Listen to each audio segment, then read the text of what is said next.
Ton entourage peut te propulser ou te freiner. Dans cet épisode, on va aborder le soutien, le sabotage, puis les commentaires de notre entourage dans un processus de transformation physique de saines habitudes de vie.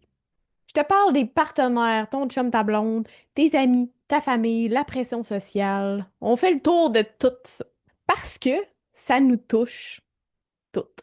Premièrement, on va aborder le rôle du partenaire. Fait que le rôle de ton chum, ta blonde.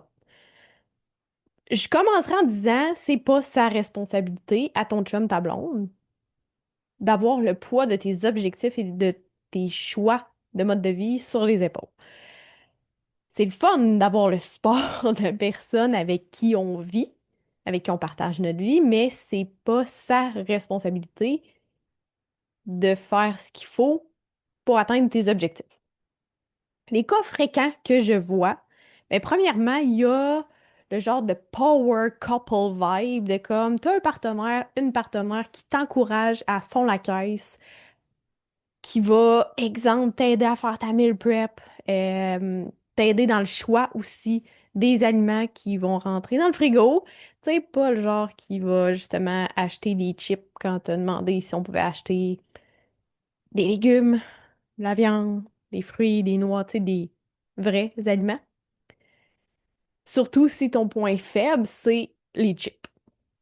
Donc, c'est ça. Il y a le scénario, là, totalement du chum ou de la blonde complètement comme supportif, qui va t'aider, te supporter et même adopter pas mal les mêmes habitudes que toi par envie pour t'encourager, qui va s'amuser là-dedans, bref, qui va apprécier ça, puis que vous allez faire ça ensemble. Il y a aussi l'autre scénario qui est l'indifférence. Fais donc ce que tu veux. Ton chum, ta blonde s'en balance de ce que tu fais. Tant mieux pour toi, ça te fait sentir bien, fais tes affaires, mais il va te manger de la poutine d'en face. Puis c'est bien correct parce qu'à un moment donné, vivre et laisser vivre, là. Je veux dire, si toi, ça te fait plaisir, suivre ton plan à la lettre tout le temps, aller t'entraîner le samedi matin, pendant que lui dort, ben, so be it. Tu sais, lui, il fait ce qu'il a envie de faire. Puis toi, tu fais ce que tu as envie de faire, puis ce qui est important pour toi, c'est bien correct. Ça se peut qu'à un moment donné, il fasse ah ouais, ou qu'elle fasse ah ben moi aussi, j'aimerais s'essayer, tu sais, je te vois aller, puis mais peut-être pas. Puis c'est bien correct. Parce que justement, c'est pas sa responsabilité, c'est pas ses choix, mais il accepte. Il t'encourage pas nécessairement parce que lui, il est indifférent ou elle est indifférente à ça, mais c'est ta job, c'est tes choix, c'est important pour toi, c'est c'est ça. Puis, il y a l'autre scénario de sabotage inconscient. T'as pas besoin de ça. T'es bien correct de même. Pourquoi tu manges ça? T'as pas besoin, t'es même pas gros. Jesus. Ça gosse rare. Mais en même temps, il faut que tu te dises que t'as choisi ce partenaire ou cette partenaire-là. Fait que, vis avec. Ou pas. Mais là, t'as un choix à faire. Puis l'affaire, c'est que même si tu te retrouves dans un scénario comme ça reste quand même ta responsabilité, tes choix, de suivre tes convictions.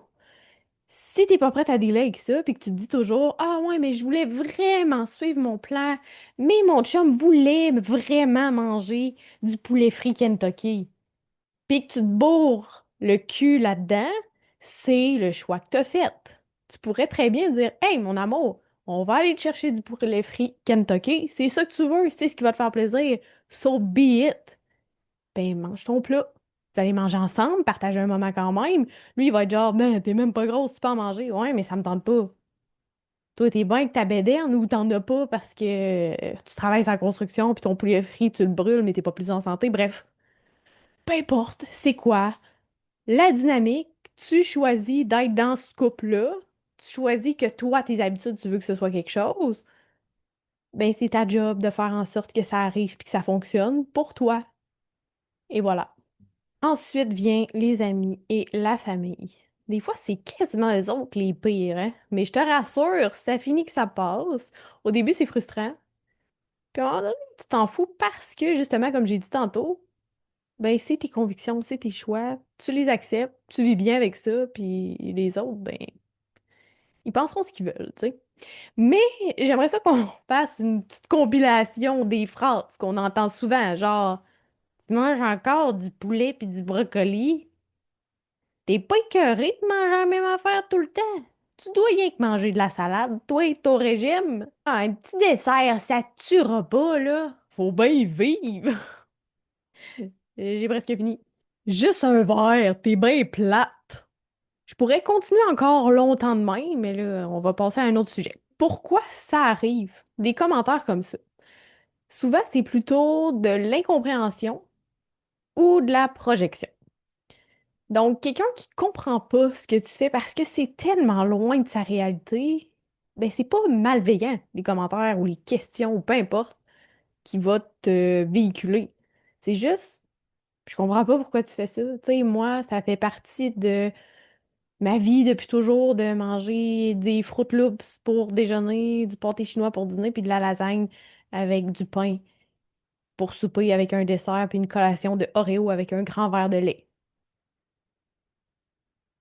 Puis c'est correct. Cette personne-là n'a pas appris ce que tu as appris, ce que tu mets en application. C'est pas sa job non plus. Ce que tu peux faire, c'est soit ignorer, soit faire OK, soit l'éduquer. Pour, hey, je fais ça pour telle raison. Peut-être que ça va semer une graine dans la tête de cette personne-là, puis qu'elle va vouloir mettre en application, faire plus de recherches, puis adopter des nouvelles habitudes de vie. Quand c'est de la projection, c'est un petit peu plus fatigant. C'est comme un peu, puis encore là, c'est pas malveillant, mais ça gosse.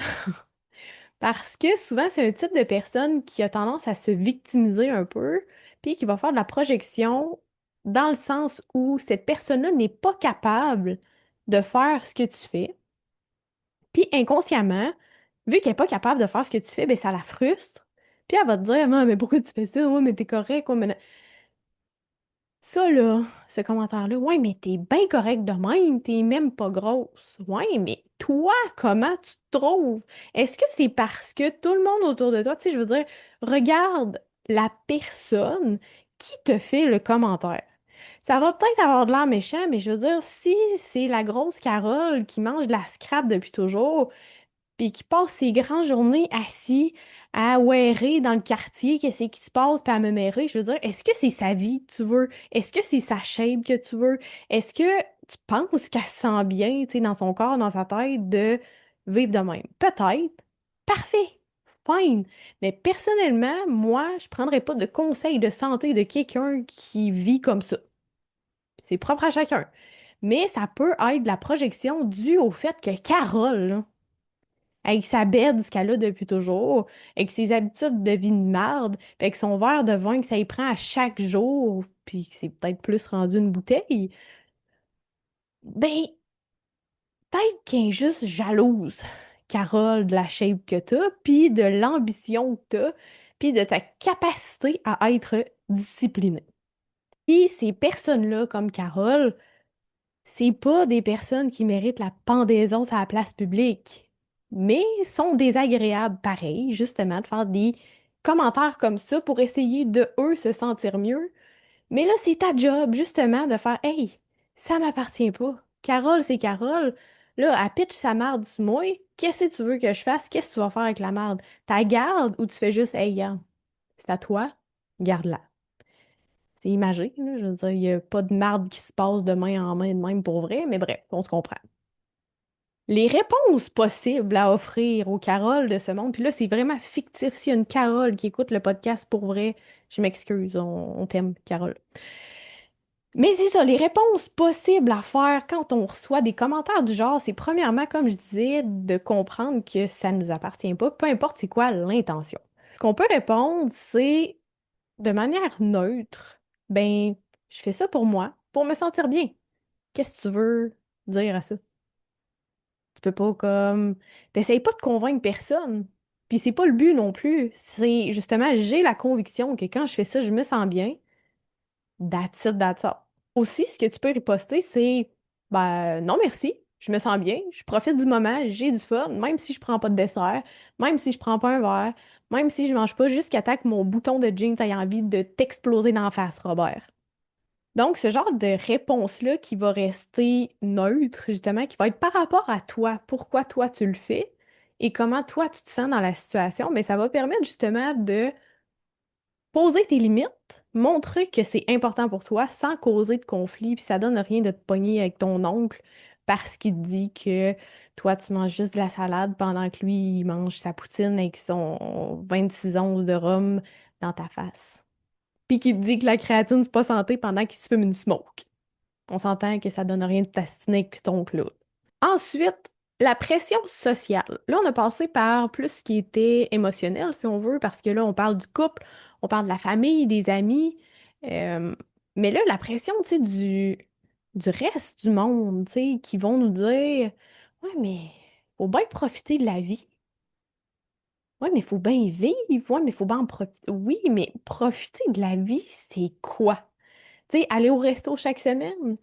Hey, c'est cher aller au resto. Moi, quand on me dit c'est cher manger santé, mais que je vois ces mêmes personnes-là aller au restaurant 2, 3, 4 fois semaine, je me dis, on calcule clairement pas de la même manière, toi puis moi, là. Parce qu'un repas au resto, souvent, ça va être, tu sais, il y en a qui me disent un paquet de poitrine de poulet, c'est cher. Mettons qu'on dit que c'est 30 pièces le format familial. 30 pièces, t'as plusieurs repas. 30 pièces au resto, t'as un repas. Pas d'entrée, pas de dessert, pas rien à boire. On s'entend. Comment tu calcules, tu sais. Mais c'est ça, parlant de resto, comment on gère nos événements, comment on gère nos sorties? Est-ce que ça veut dire que quand tu veux avoir un mode de vie sain, actif, que tu as des objectifs physiques, que ça veut dire qu'il faut que tu arrêtes de vivre, puis que tu te barricades chez vous et que tu fasses une croix sur ta vie sociale? Absolument pas. C'est trop souvent ce qui est véhiculé dans le monde du fitness, je trouve. Il y a moyen de vivre, d'avoir du fun, puis de profiter de la vie, même si tu te saoules pas la gueule à toutes les fins de semaine, que tu manges pas comme un trou sans te poser de questions de ce que tu te mets dans la bouche. Puis tu sais, ça, c'est souvent quelque chose que je vais dire à mes clientes. T'es pas un enfant de 2 ans, t'es capable de gérer ce que tu te mets dans la gueule. À un moment donné, tu sais, je veux dire, si t'es en avant d'une boîte de biscuits, pose-toi la question, est-ce que j'ai réellement faim? C'est juste parce que les biscuits sont dans ma face, puis que tout le monde en mange autour de moi.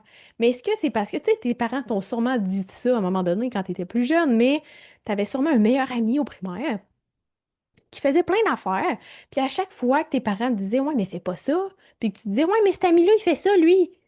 Puis tes parents de te répondre, ouais, mais s'il se calisse en bas du pont, tu vas-tu sauter toi aussi? Mais c'est un peu le même principe. Si tout le monde fait quelque chose, est-ce que ça veut dire que c'est la voie de la raison, tu sais? Fait que pose-toi des questions. Toi, est-ce que c'est ça que tu veux? Est-ce que c'est comme ça que tu as envie de te sentir? Est-ce que c'est en ligne avec les objectifs que tu as? Est-ce que c'est en ligne avec la personne que tu veux être? Est-ce que c'est en ligne? Ça fait-tu du sens pour toi? C'est pas parce que tout le monde suit un chemin que c'est le bon chemin.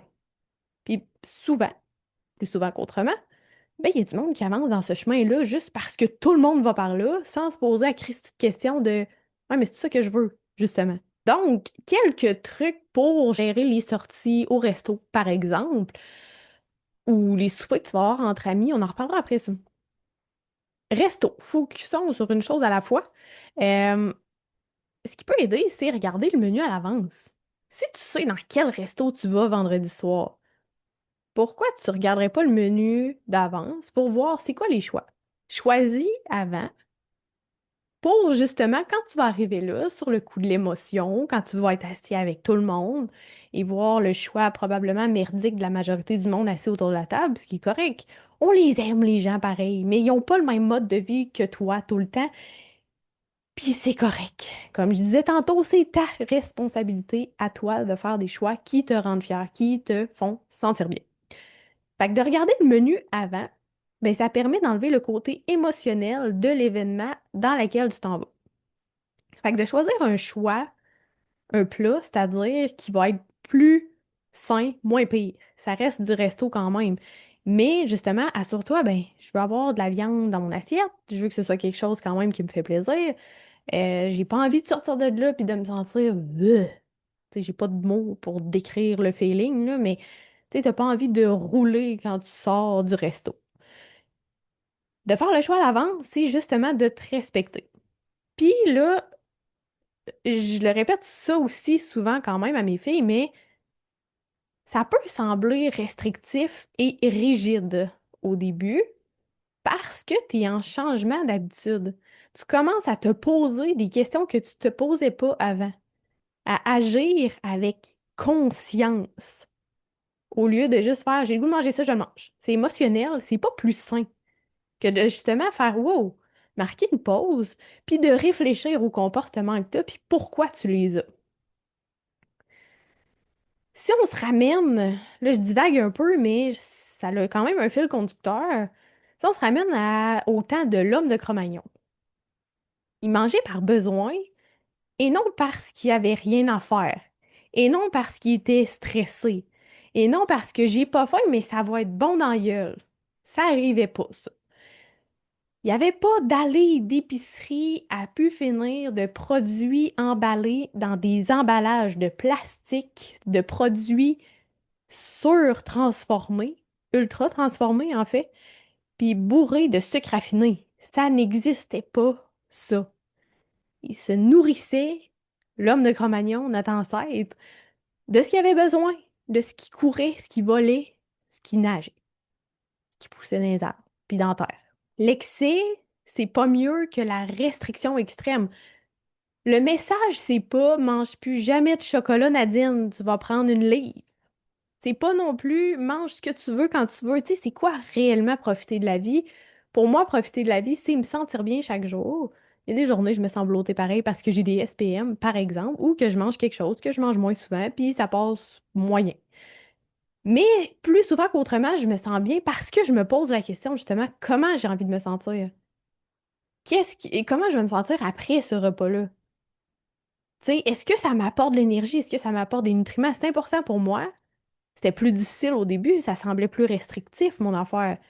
Mais de fil en aiguille, à force justement de marquer cette pause-là, réfléchir puis faire des choix conscients, ben ça m'a mené à ce que mes choix comme plus naturels, si on veut, ben ce soit des choix beaucoup plus santé.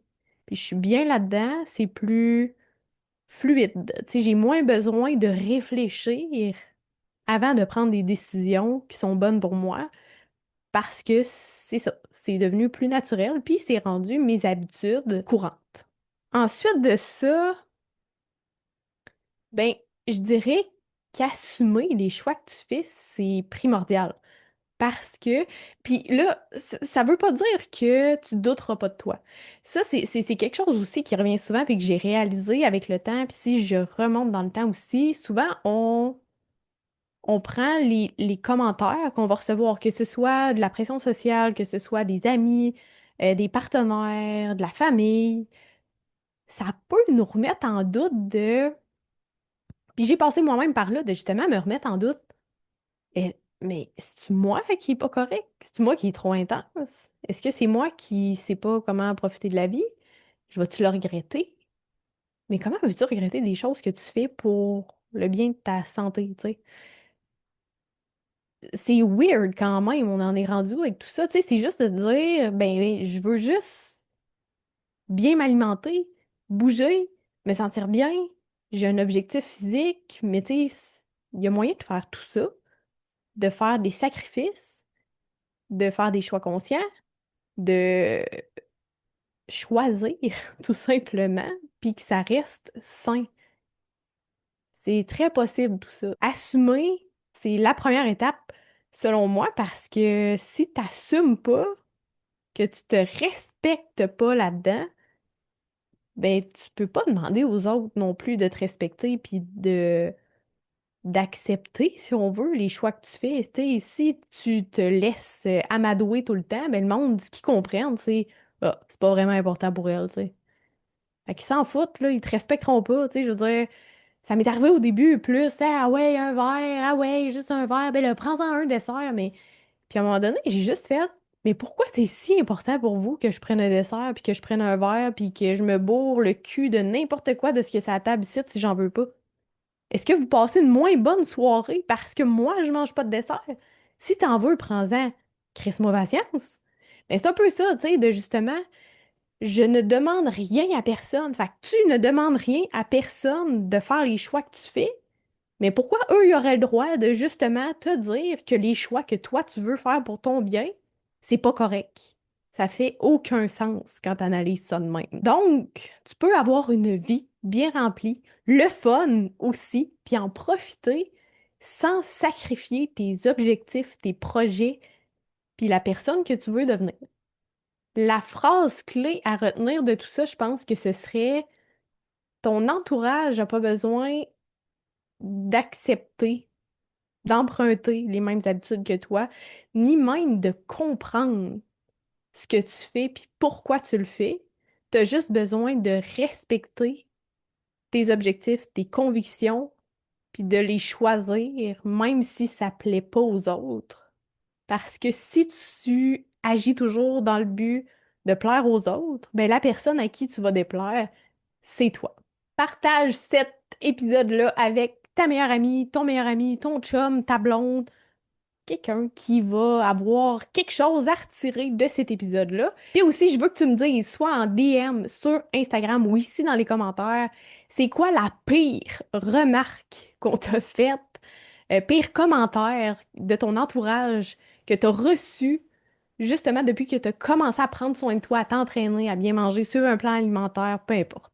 Je veux savoir ça dans les commentaires, puis on se reparle dans un prochain épisode.